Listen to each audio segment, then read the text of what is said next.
美如，我撒酒疯了。你今后还是不要喝酒了。从今以后，我会尽量像昨天一样，天天喝。我是说，开心一点，放松一点，这样才会有好事发生。我要找陈美如。你怎么在这儿？断水流带你来的。你还敢提断水流？今天就是你的死期！我曾经以为不必杀你，但是你让所有人不喜欢我，欺骗我，抛弃我。陈美如，你该死！我要把日记的真相告诉龙龙。你考虑过你说出来会有什么影响吗？你想过结果吗？这不是我们这些人应该付出的代价吗？我会把日记拿给龙龙看，我要告诉他，我绝对不会让他终身所爱，孤苦余生。你不是信誓旦旦跟我说日记烧了吗？你骗我！像我这样的人渣，骗人细细吗？他们也是人，也应该有自己的选择。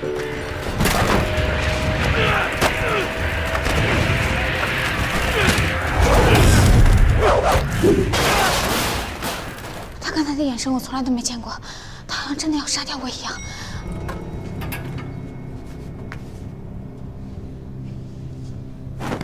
今天会有很多人专程来看你的表演，有我在，放心吧，美如没事的。我不知道你怎么了，我们先冷静一下，好好谈谈。你怎么了？你和慕容都喜欢他，只喜欢他一个。你说什么呀？只有我是一个人。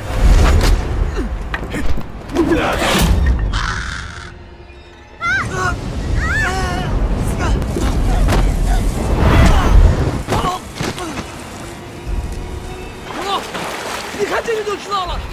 我不会再信你了。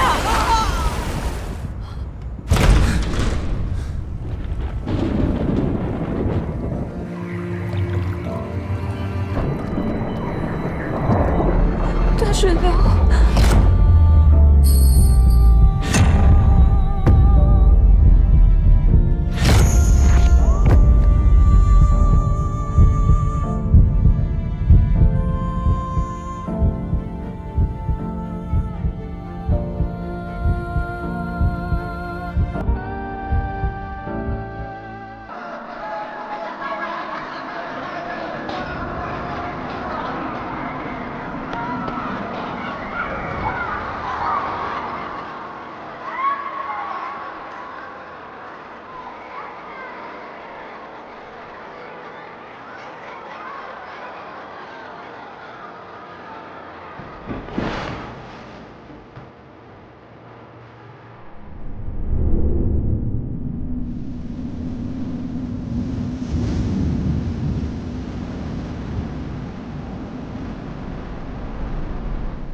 Ina pabihin kiam aga sarati matutin tura. Ina shakshati harana tibata. Hasharata nakiata.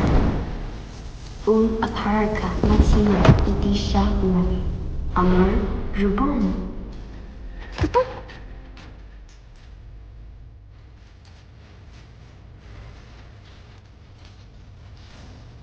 شو مكتوب مخبي؟ أنا سبيل مكيبي بوخوتي إنا بيتي أجا. باشي مرتمي باشي كيماري بيا. Shula Ishmi Maribu. Shatidamin ina Dagalia Hadun. Shuma Pashashtat La Ibashi Sharum Wo Sharum Marit Nakrichu Gabi.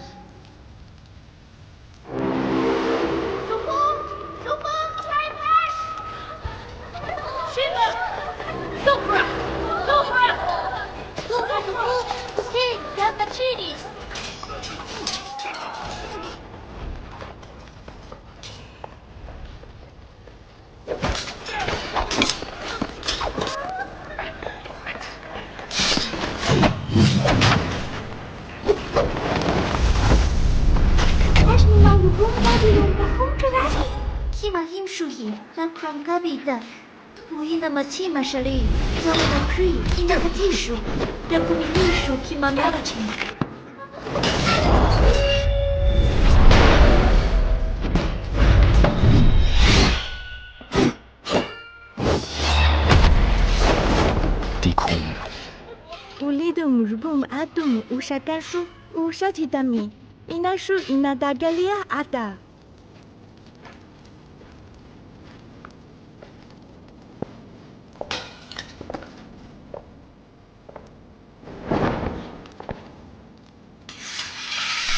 Shuma Tanaki Lani, Namsalka Tanaki, We Latka Tanakil. Shuma Namshara, Anaki, Ishtishu Erua, Anaki.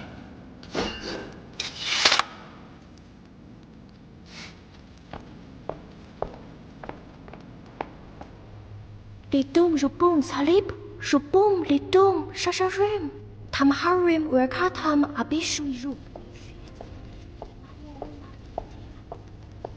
Ukinum, kimasharum, atikma uinadishu Tabahilisa, Awatamatin Tatina, Shima, Sukura. Hallo ikima laima namu, hashum lapishum, analaibash, shumanati namayalishu, lahati layahata hatu, ilatun, labikama, kabina kuki itaki.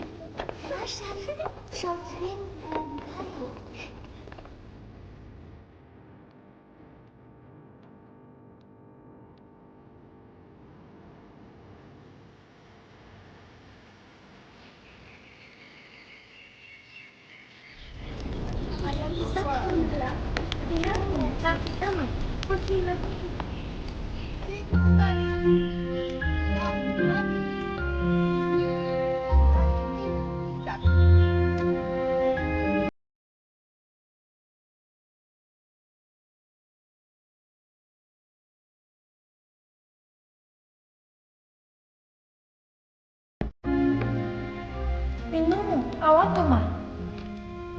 Anakati ikisu.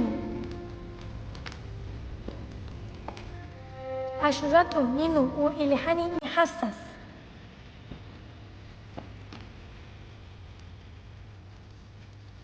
Shu itin, shuma kirni ili ishu, sharutim shanata, sharum umar, inatim rubum shanikisti, ilatum ati lanatu, ishum shumshu.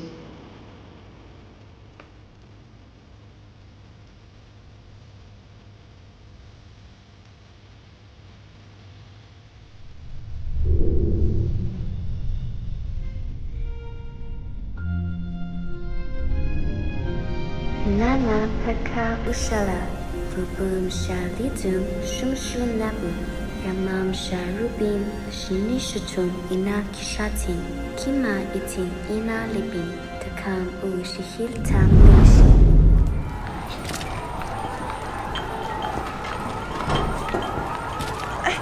你没事吧？今天的病患特别多，我看你只是外伤，就先让你在这儿休息了。医生，我找人。你先等会儿吧，今天实在是太忙了，刚才的暴风雨太吓人了，那个电力设施又出现了问题，有特别多的交通事故，我得赶紧。不行，我得找到他们。医生，他们应该是跟我一起送过来的。这我哪记得住呀？他们是突然倒下的，不太像本地人，是混血的长相，你有印象吗？哦，你是说那几个出现溺水状况的人？他们好像在 ICU 抢救。是是，都挺严重的。哎，12楼呢？现在连电梯都没有。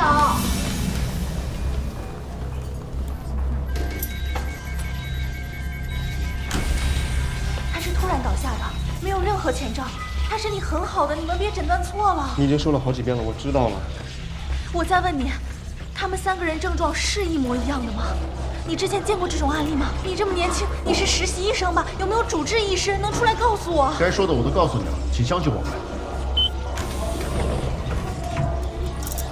他们3个一定都会没事的，一定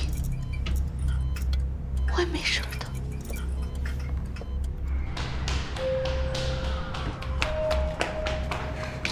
珍珍，你怎么在这？你去哪儿了？吓死我了，一直联系不上。没事，没事。受伤了吗？就这里有个大包，别的都还好。是酒店龙女弄的，她到底怎么了？我不知道，我也很乱。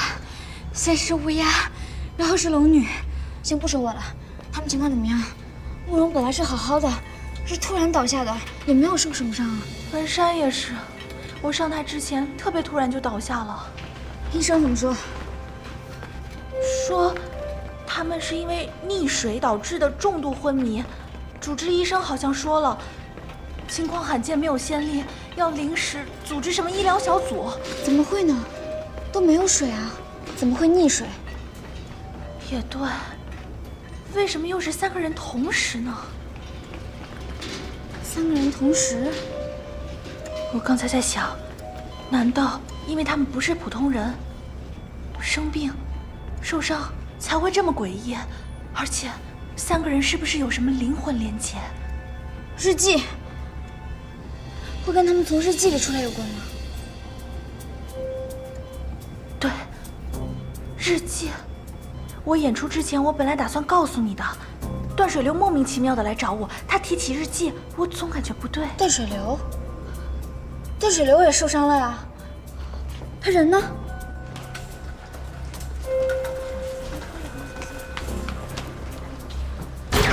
电力恢复了。护士，我想问问有没有一个患者？这两个傻子找谁呢？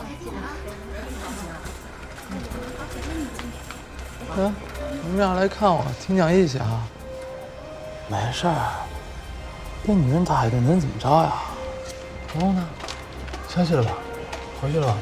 你别跟他记仇啊，他内心善良，肯定有什么误会，回头我哄哄就好了。再说了，他再犯愁也是你起来的。说话呀，你们俩都傻了。你之前来找我是要给龙女看日记，是不是？我不会再骗他了。看日记？怎么看啊？日记不是被你烧了吗？段世辽，你解释清楚啊！看日记怎么看啊？你们俩跑来就问这事儿啊？哎呀，我现在不想聊这事儿，头疼。我问你，你到底知不知道日记的下落？事关重大，我没跟你开玩笑。事关重大，发生什么事儿了？龙龙出事儿了？啊？说话呀！龙女正在 ICU 抢救，不只是她，还有慕容跟文山。你干嘛？段世辽，滚开！对不起啊，你冷静一点。你伤口还没包扎呢，你上哪儿去啊？都要忙死了，还这么不配合，真是。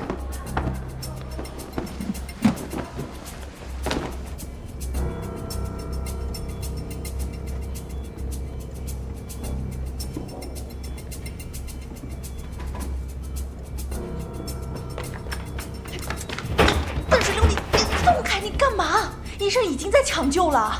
你给我让开！龙龙为什么打 ICU？谁伤的他？没人伤他，他们3个是一起突然倒下的，我们也不明白，怎么会发生这种情况？他肯定还在生我的气。你清醒点行不行？医疗小组马上就来了，能不能别添乱？你把这 ICU 砸了，龙女就能好起来。他们为什么会一起受伤？我们3个车轱辘话说了多少遍了，分析了半天，唯一的共性就是日记。是不是日记里写什么了？日记里面根本没有提到他们溺水，更不可能他们3个人同时去写。你记得那么清楚啊？对。可我今天在办公室突然看到一些奇怪的乌鸦，接着他们又这样，我觉得好像和他们刚来的时候一样，是灵异。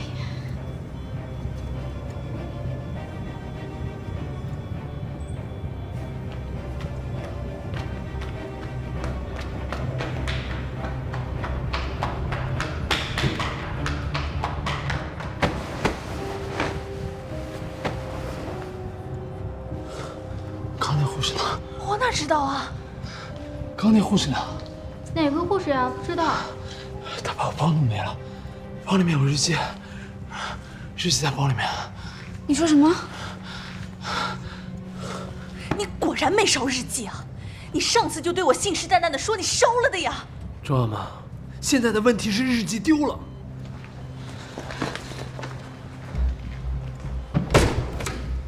你是说，日记一直都在，一直被你留着的？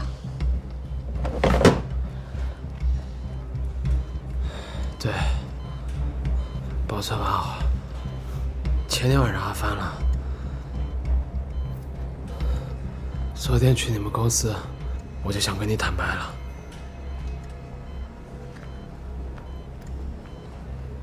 美如，对不起，你别生我的气。我当时真的要烧，但是我妈非拉我回家，段水流又说她要帮我，我千叮咛万嘱咐她。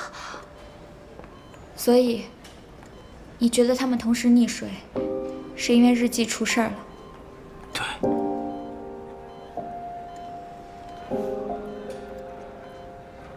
所以这本日记和他们的命是连着的。我不知道，我不确定，我猜的。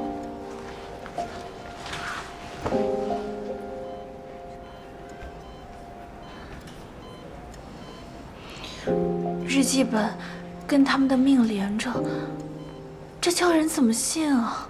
他们从日记里来，我们都信了，还有什么不能信？对不起，是我对不起你们。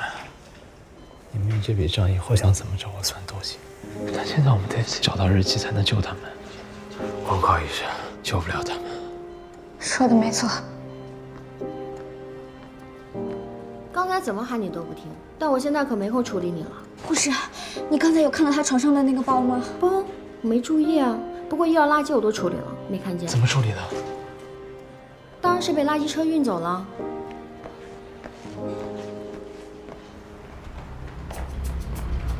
等一下！哎，你缺心眼儿，跑着追能追上啊？等我30秒，等我30秒。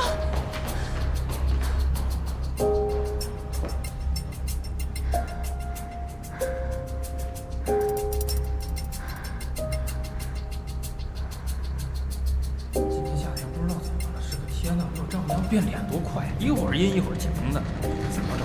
乔慧珍，你行啊！还不都跟你学的？废什么话呀？我们俩去追日记，你看着他们3个，啊，你放心，绝对会追回来，肯定会没事的啊！快去吧，啊！这一次算看清你了，你简直阴险到家了，你可真是个人渣啊！我当着陈美如的面，我懒得和你掰扯，你连我都骗，一骗就骗了12年。别跟我说这个现在。行，从今天开始，我要是再信你，我就是王八蛋。病人初步判定有肺水肿。肺水肿，小王，通知苏主任过来一趟。好的。请在外面等候。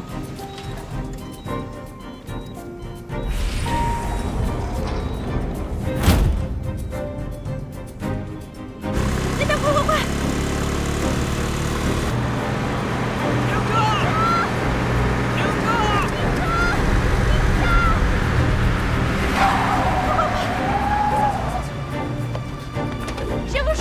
师傅，能不能帮我们开一下后巷门？有很重要的东西落在里面了。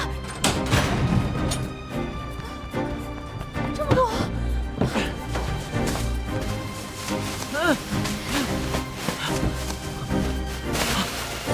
在这儿。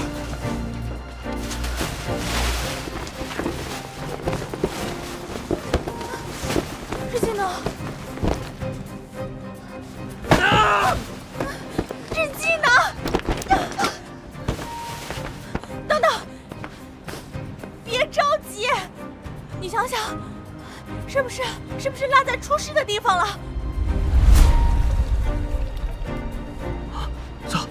走走走走。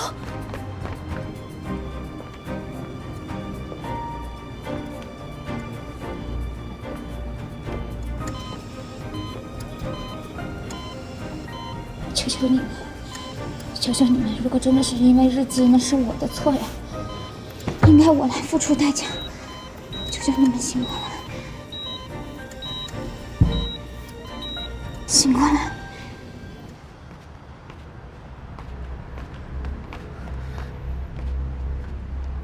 别再把莫安招来！过来，还是小心点。过来，过来，来这边。好像就这个水池啊。这么大，怎么找啊？捞吧。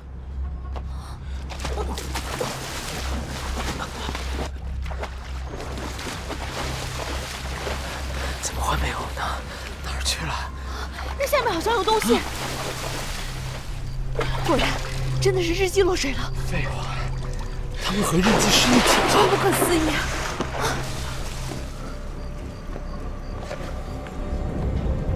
啊！怎么可能？这只是干的，明明淹过水啊！我之前在上面涂干过，这日记都没反应。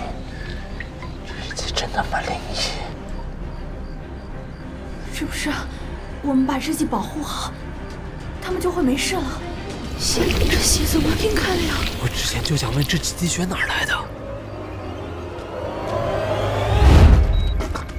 病人出现吐血情况，血压升不上来，所有皮和凝血都很差。病人生命体征急速变化，肺部压力变大。主任，怎么办？怎么回事？医生，赶紧检查其他病人。病人血容量严重不足，已出现什么情况？小姐，你不能进去，请你一定配合。对，我们里边还在抢救。肺部和胸腔内现在积的不是水，而是血。再这样下去，他们极有可能死于血溺。好，加强观察，全力抢救。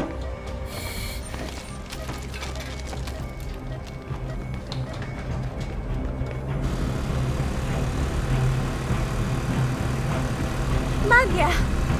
红灯啊，红灯啊，断水流，你给我停！停！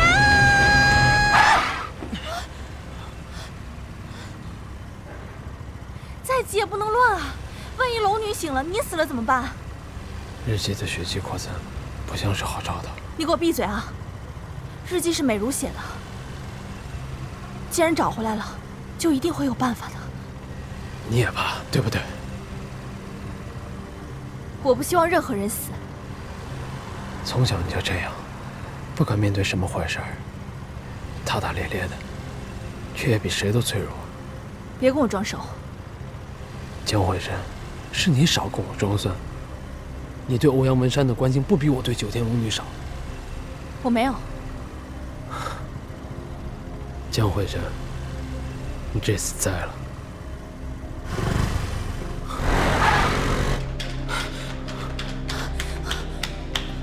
美若，日记确实超过我们的想象，明明进了水，但纸张却还是干的。可是我们一打开，里面的血迹就晕开了，这真的有点吓人呢。他们怎么样了？医生说是血溺，他们会死。别急，那日记里的血又不是他们的。这到底怎么回事啊？陈美若，日记是你写的，那几滴血都是你的，还记得吗？你一定要相信，你可以解决一切的。我把日记带回来了，肯定不会有事的。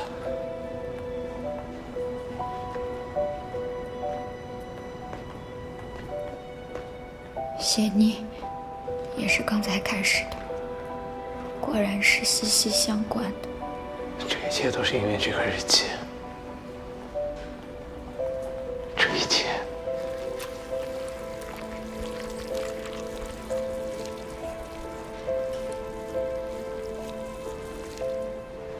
美若，陈美若，你去哪儿？日记，陈美若，让他拿走吧，听天由命。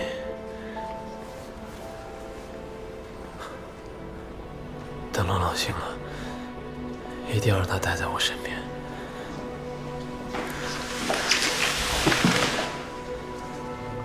不会再让他自己面对危险。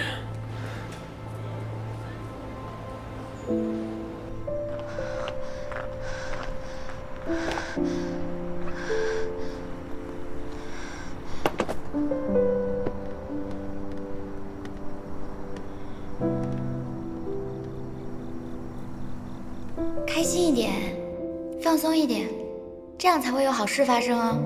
世上原本就没什么咒诅，是不是啊？世上是有咒诅的。别胡说，连噩梦都还有醒的时候呢。只要肯一点点改善，一切都会越来越好的。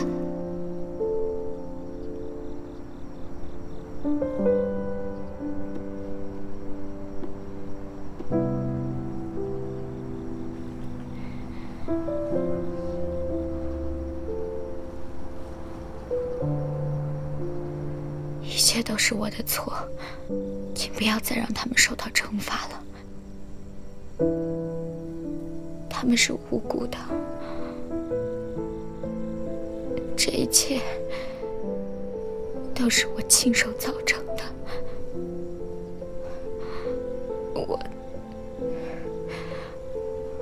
我现在应该做什么？我到底应该怎么做？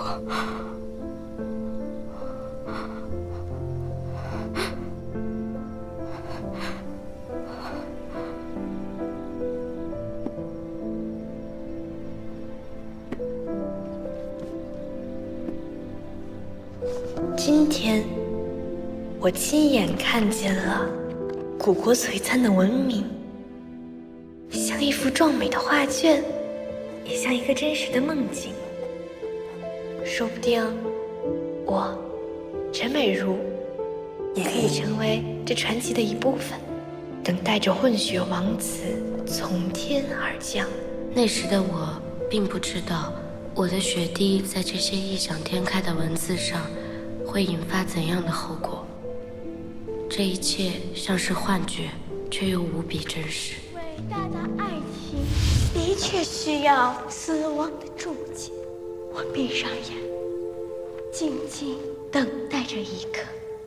慕容杰伦，原谅我，到最后都忘了跟你说，我多喜欢人群中你凝视着我的那个画面。沈美如，你好有才华啊！尤其是为爱牺牲那段，太抓马了。还可以，要不是你一直在旁边嚷，应该可以更好。我认为啊，咱俩这酒量不行啊，就几块酒心巧克力，就醉成这样。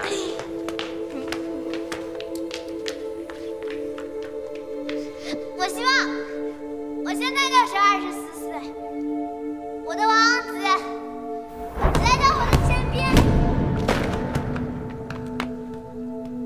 美如，谁能想到，他们真的会出现？宇宙间有那么多未知的力量。12岁的我不懂得敬畏，而如今的我，又将如何面对呢？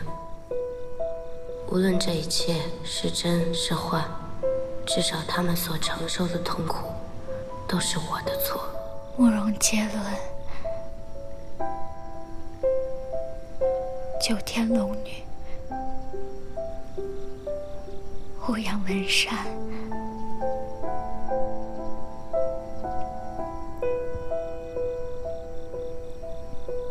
对不起。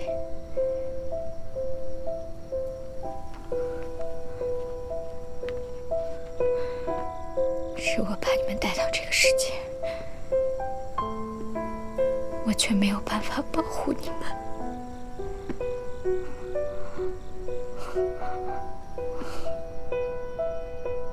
是不是因为我太坏了？因为我一直拒绝接纳你们，抗拒你们。那个曾经勇敢写爱的女孩早就不在了。现在的我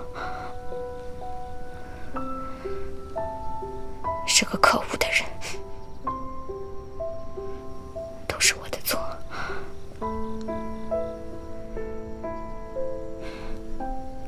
我应该替你们承担所有的责任。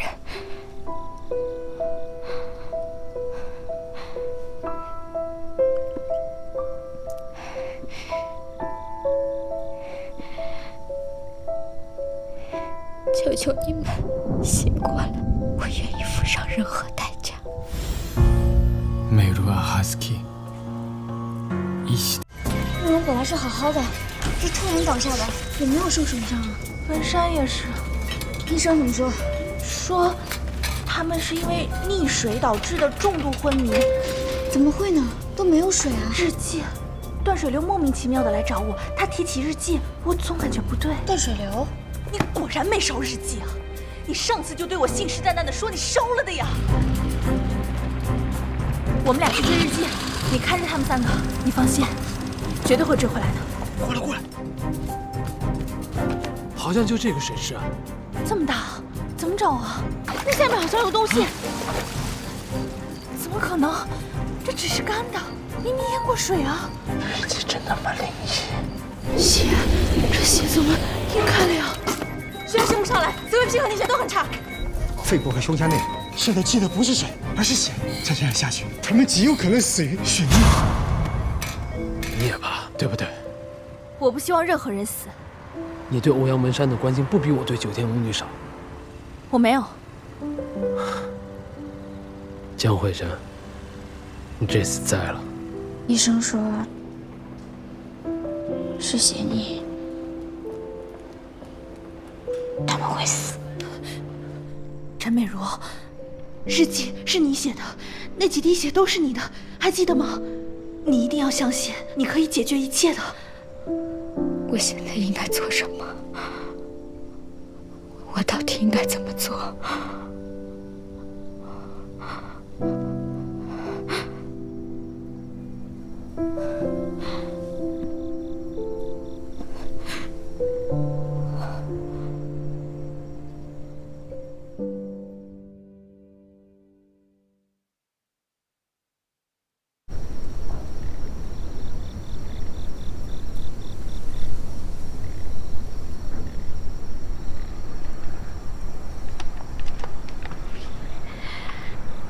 我不管你是谁，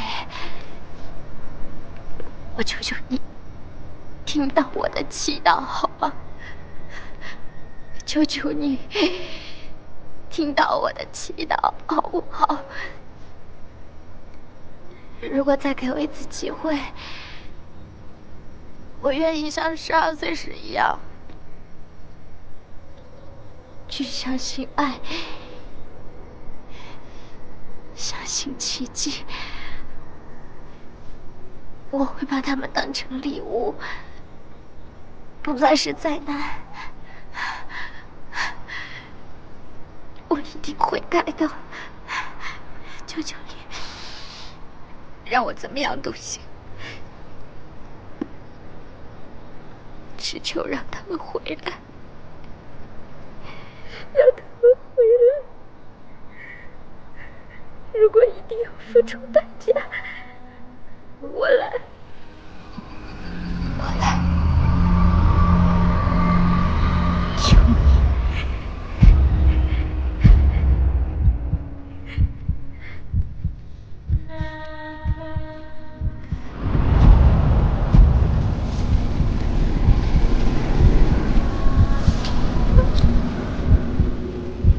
血气真的开始消散了。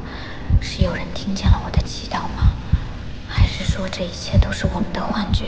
甚至慕容杰跟欧阳文山，你们的存在，你们的受难是真的吗？陈美如，怎么了？慕容他们好转了，快走！有人会觉得这一切不可思议吗？如果有，那只是因为缺乏爱的信念。爱能让人简单平凡，又辉煌灿烂。我的王子为我而生，他发誓要保护我，永远不受伤害。我以王子之名为我爱人赎回，愿拿我的生命为陈美如祈愿。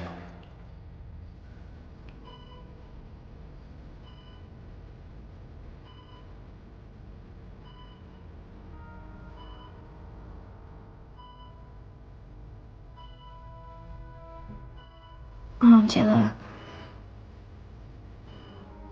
你不是号称自己是个王子吗？说什么永远爱我、保护我。我现在就需要你的保护，需要你的一点点爱。你醒过来啊！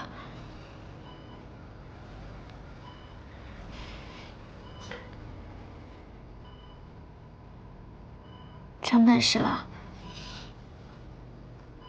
装作没听见是不是？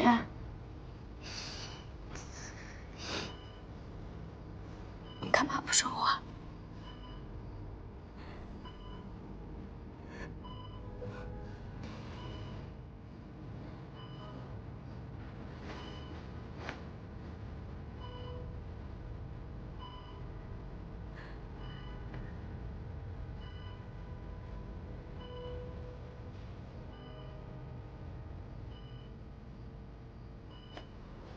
生命体征已完全恢复正常，再静养观察就行了。我之前是不是说过你这额头的伤可不轻？谁让你不缝针就到处乱跑，还沾水了？我看你是诚心想毁容。反正病人不听话，受罪的是自己。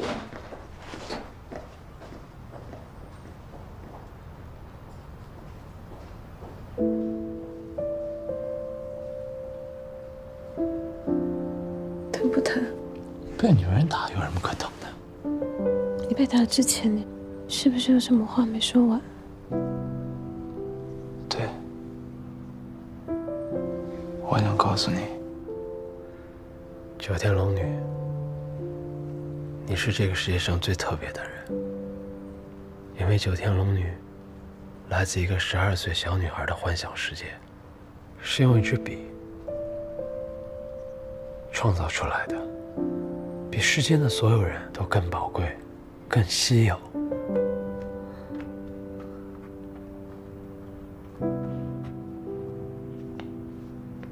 是患者家属吗？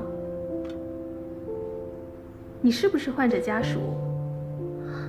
我不是，不是家属。还说要是家属，让你签个字呢。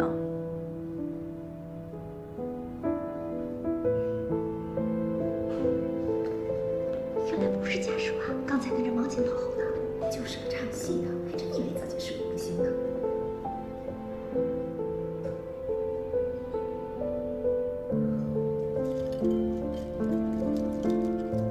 我的好友江慧珍，24岁时是颗冉冉升起的女明星。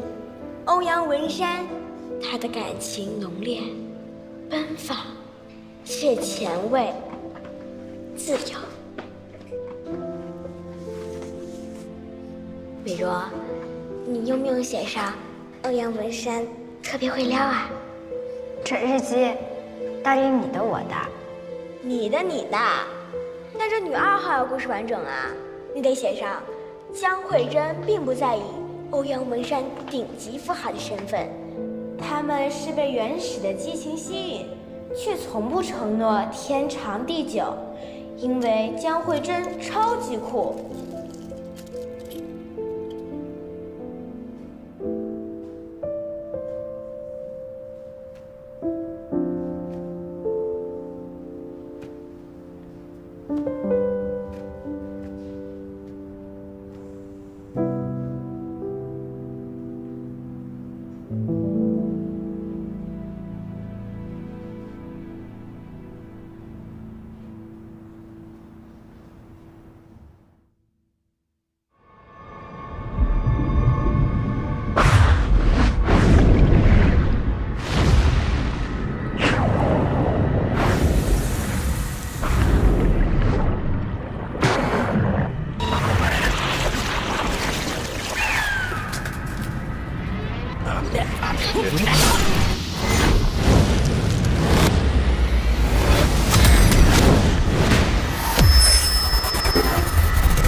你醒了。你没事就好。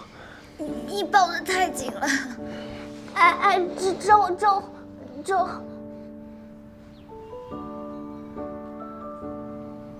我有违寂寞女允许擅自抱你了。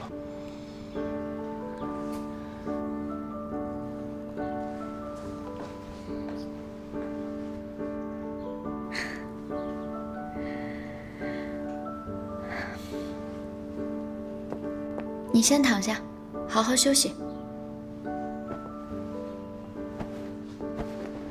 医生说了，你跟欧阳文山就是仗着自己健康，不注意休息。他也在医院。你们不是挚友吗？凡事都要一起凑热闹。好了，不说过去的事了，喝粥。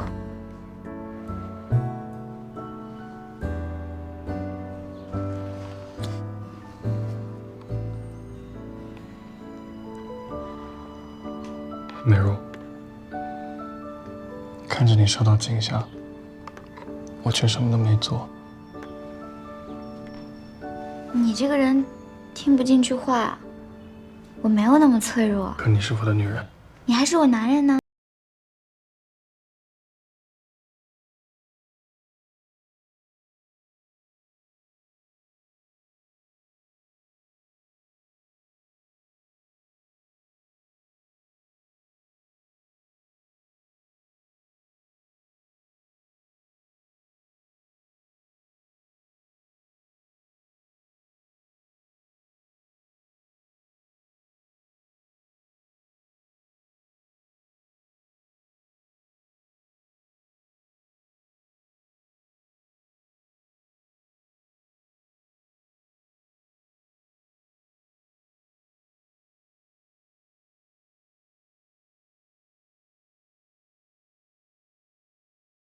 荒是爱情的女主角，我被所有人羡慕、谈论和铭记。万众瞩目的生活，我早已习惯，甚至都变成一种负担。世人只看到女主角的光鲜，却无法感受女主角的凄楚。他们怎么会懂，在我的身边，危机注定如影随形，甚至还有始料未及的磨难。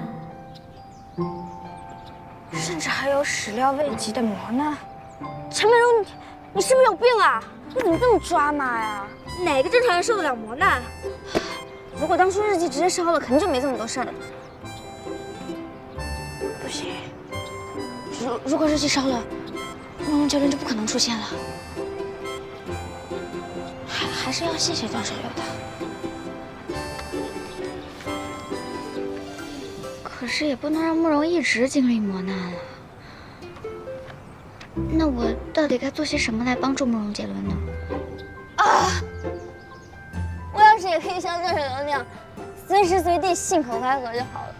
龙龙，我再向你重申一遍，从今以后，我对你说的都是真话，也绝对不会有任何事情隐瞒你。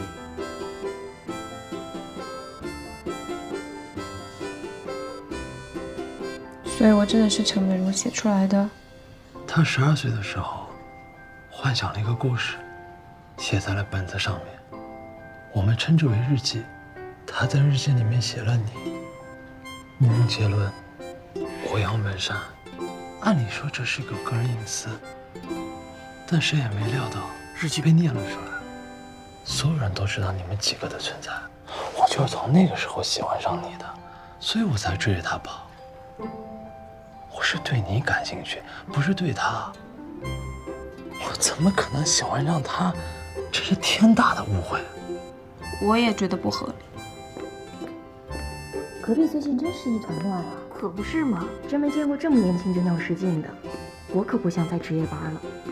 是啊，看上去年轻有为的，病了一场，怎么就尿失禁了？家里人也受累，自己也受罪。哎，背后说病人坏话，像话吗你们？尿失禁怎么了？轮得着你们这么羞辱吗？你溺过水吗？进过 ICU 吗？吐过血吗？又不是没有家属，不劳烦你，我来。昨天晚上还说自己不是家属，现在又说，何况又没说你们。奇怪，就是失禁怎么不准备尿垫啊？找我呢？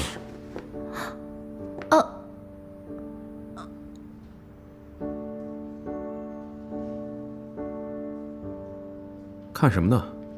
没事儿，你乱跑什么？快过来躺着。我没事了，我不想躺。哎呀，怎么能不想躺呢？这不是有并发症吗？没关系，要好好休息，慢慢的，一定会好的。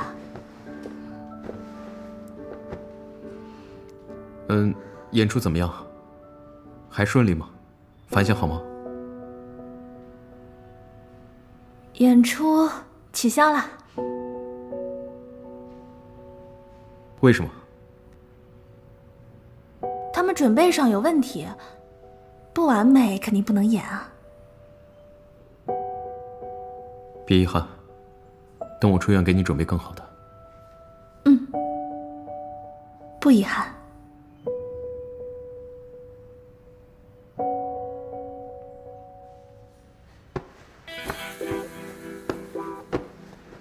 干嘛呢？我看看。看什么？我怕你是……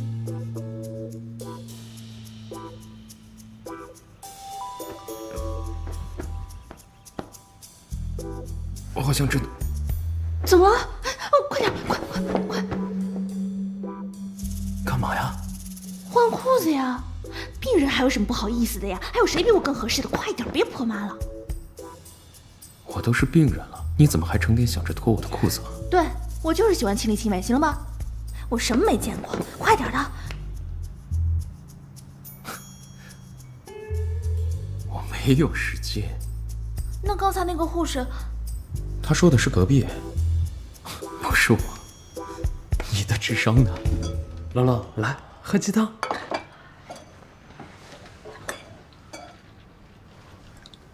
小时候我听说人都是女娲捏出来的，我就不开心了。陈谋算什么？他不如女娲呢。凭什么创造你啊？女娲是谁啊？她也写日记吗？女娲是神话故事，咱们就不深追究了。我奶奶还说，我小时候从垃圾堆里面捡来的，我连妈都没有，我当时哭了好几天呢。你是从垃圾堆里出来的？她吓唬我的，每个小孩都被骗过，在人从哪来这件事上，人人都是撒谎精。那你到底从哪来的？大多数人都是10月怀胎生下来的，但这也不能说明生命只有这种诞生方式。比如说你就很特别。我是离谱。哦，对，你是离谱，但不光你离谱。你看，他们前几天还是鸡蛋，现在就变成鸡了。生命就是这么莫名其妙。所以我跟他们是一样的。我就是举个例子啊。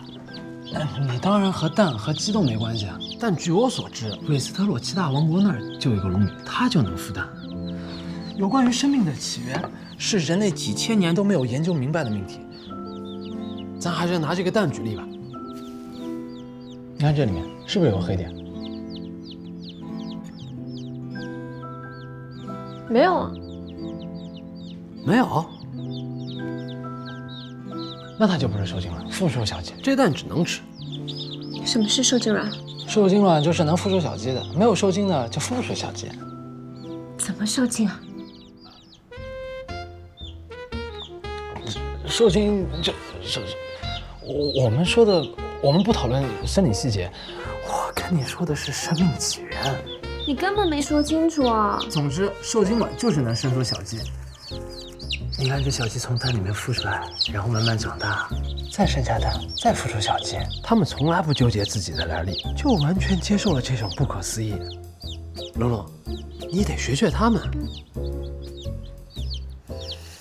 那大鸡去哪了？去你碗里了呀。啊！生下来就为了下蛋，下了蛋就要被吃，你还让我学他们？蛋也好吃啊。总之你们就是什么都要吃。生命如果是这样，那有什么意义啊？不是，你别急啊，你那么特别，你和他们又不一样。我只是拿他们举个例子。你看，这只鸡也是生命的一种。胡说，它又不是鸡。这是电子宠物，我们买下它，装上电池，轻轻一按，它又在里面被孵化出来了。我们陪它玩，给它吃的，看着它慢慢长大，彼此建立情感。可它又不是活的。我们寄予它感情、爱，它就是真的活的呀。所以这就是它存在的意义。我觉得是吧？我在遇到你之前，本来活得好好的，但我不知道生命的意义是什么。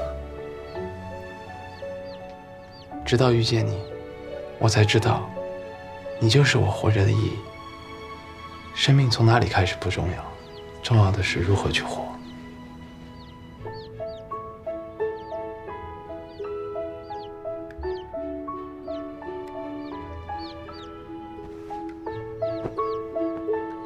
我要给它一个生命的意义，赋予它一个名字，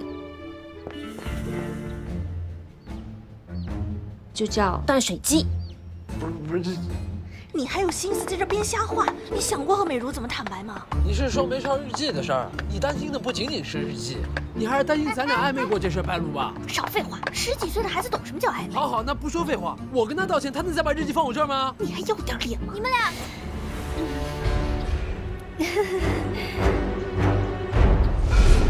美如，吃午餐了吗？对，如果没吃的话，我出去给你买。门口有家小面，特别好吃。不辣，挺香的。你俩说相声呢，挺默契。不会，毕竟暧昧过。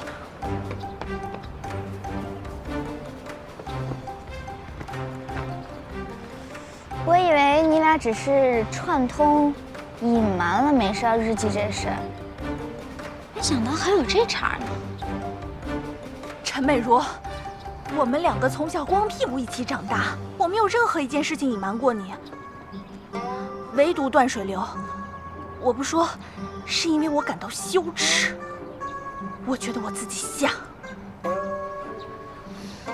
你俩什么时候好上的呀？没烧日记还藏这么多年，你到底知道不知道？我当然不知道。其实这段孽缘，还是得从日记说起。当时你说要烧日记，我心情也不好，在大树底下哭了半天。结果他来了，他就飞吻。他飞吻完之后，他说他有打火机，他可以帮我烧。这个时候我妈喊我回家吃饭，我就上当了，我就把日记给他了。之后因为这件事儿，就像一起藏了个小秘密，偶尔会多说几句话。毕业以后也就一直联系了。不过慕容来的时候，我问过他了，日记到底烧没烧？他连我都骗。你怎么那么不要脸？